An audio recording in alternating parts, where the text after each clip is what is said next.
Today I want to do, again, some quote-unquote organic cooking, and by that I mean more spontaneous. Usually when I make these videos, I have a recipe taped to the wall where you can't see it, and that's what I work from. A few fans of the website suggested that I try doing something more organic, more spontaneous, just on-the-fly cooking, which is a good idea, which is what I do when I invent something. What I am going to do, however, is I'm going to keep notes. Because if this turns out really well, I want to be able to reproduce it exactly the way I did it before, and because this is a recipe that'll end up on my website, I need to write a recipe, and therefore I'm going to need some notes. What I want to make today is lamb chops with a fig reduction sauce. This was inspired by a recipe that I saw that was roast lamb with figs. I want to do this with rack of lamb cut into chops. I want to make my reduction sauce with figs and a little bit of dates added to that for sweetness, because lamb is a flavor that goes well with sweet flavors. Think of the traditional leg of lamb with mint jelly. They just go perfect together. So that's what I want to do today. I want to make a slightly sweet sauce to go over my grilled lamb chops. So this is going to be lamb chops with fig reduction sauce. I've got some fresh herbs here. This is rosemary from my garden, so I'm going to use some of that. I'm going to pluck the needles off, chop that up. This is fresh thyme that I bought. I'm just going to pluck the leaves off. I'll leave those whole. And this is about 5-6 leaves here of fresh sage. I'm going to chop that up. I'm thinking I'm going to end up with maybe half a teaspoon of each after it's all been chopped up. All right, so there's my rosemary. I've got a lot there.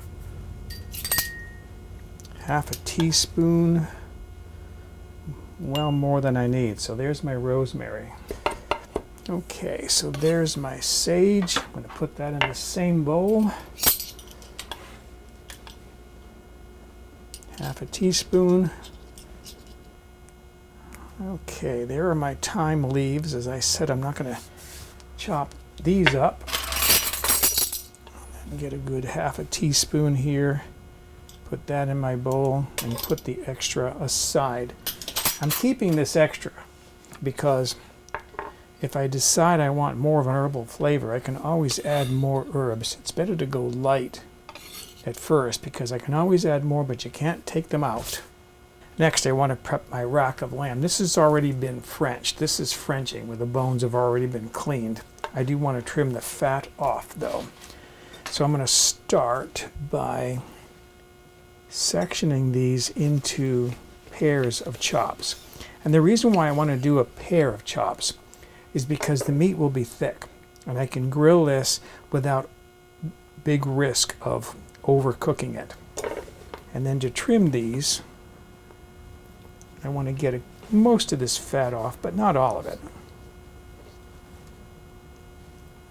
Kind of clean it up a little bit without being overly fussy about it. There. Something like that. A little bit of fat on there, but not a lot. Okay, I have the rest of these to do, and then there's an extra piece on the end over here. I'm going to call that chef's reward. If there's something extra, that's for me. That's chef's reward. So there are my chops. These are 4 double chops in this little extra piece. I washed my hands, although this one is already messed up again. I'm going to put some salt on these. Not a lot. Turn them over. Salt them again. And then I have here some pepper. I'm using a cloth so I don't get the handle of my pepper mill all gunked up.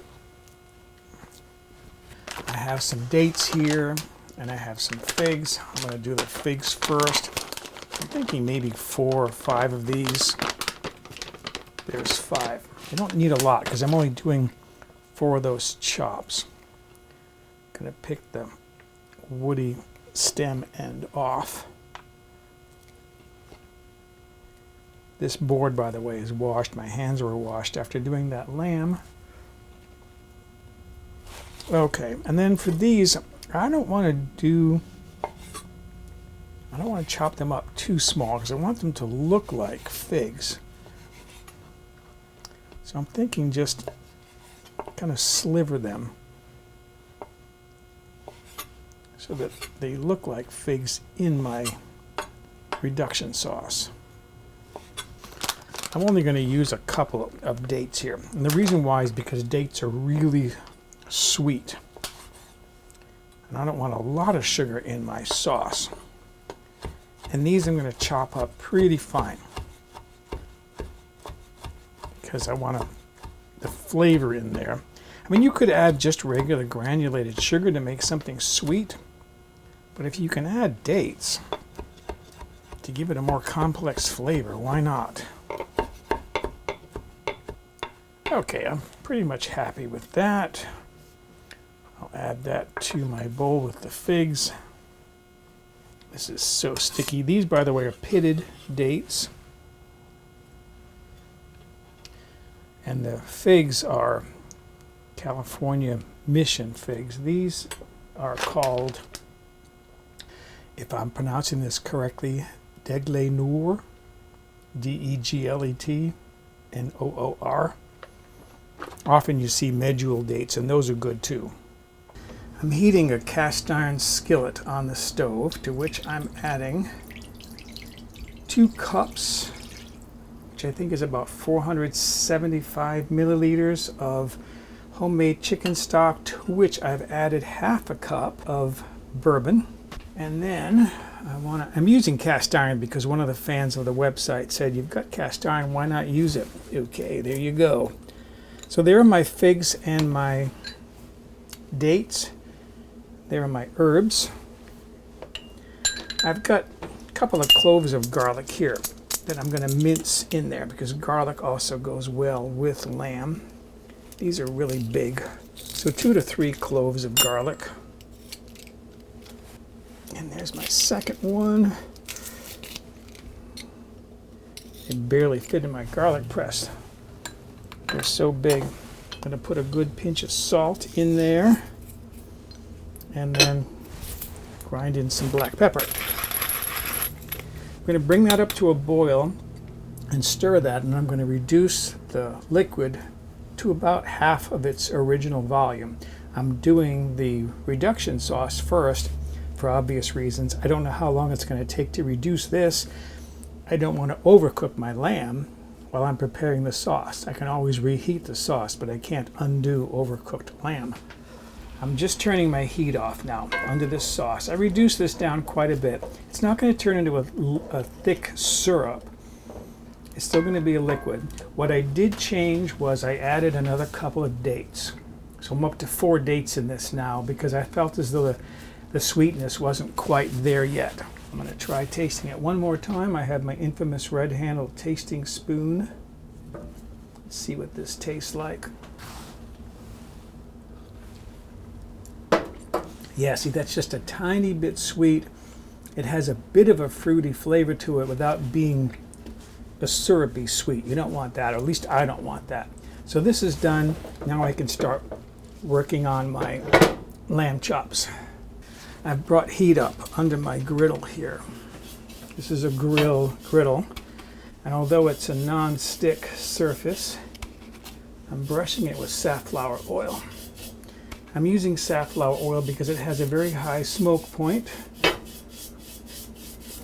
Unlike a lot of oils, you can heat this up really hot. You can heat safflower oil up to 500 degrees Fahrenheit, over 500 degrees Fahrenheit, which is about 260 degrees Celsius, before it starts to smoke. I'm not going to cook at that high a temperature because this is an aluminum grill, and I think the maximum temperature they recommend on this griddle is 475 degrees Fahrenheit, which is about 246 degrees Celsius. When this comes up to over 400 degrees, I'll place my lamb chops on there. Okay, this is just coming up to temperature.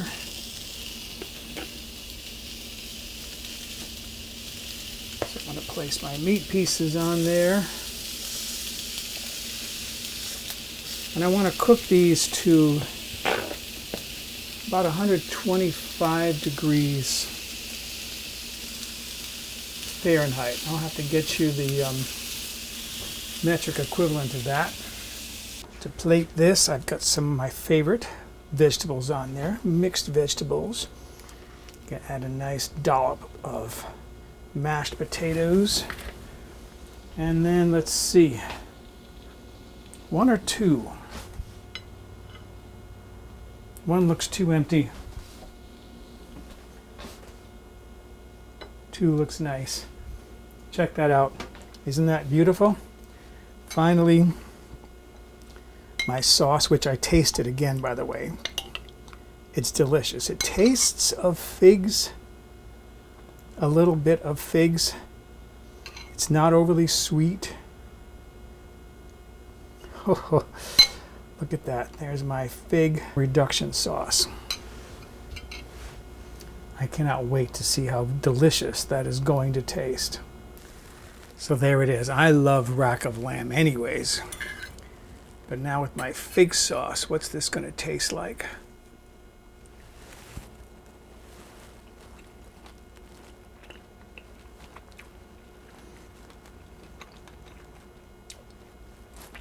That's cooked to perfection. It's tender. The sauce is very mild and delicate, but it tastes like figs.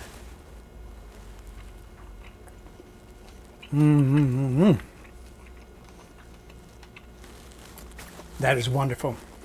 That is just wonderful. I'm surprising myself. So excuse me, I'm going to go enjoy my lamb chops with fig reduction sauce.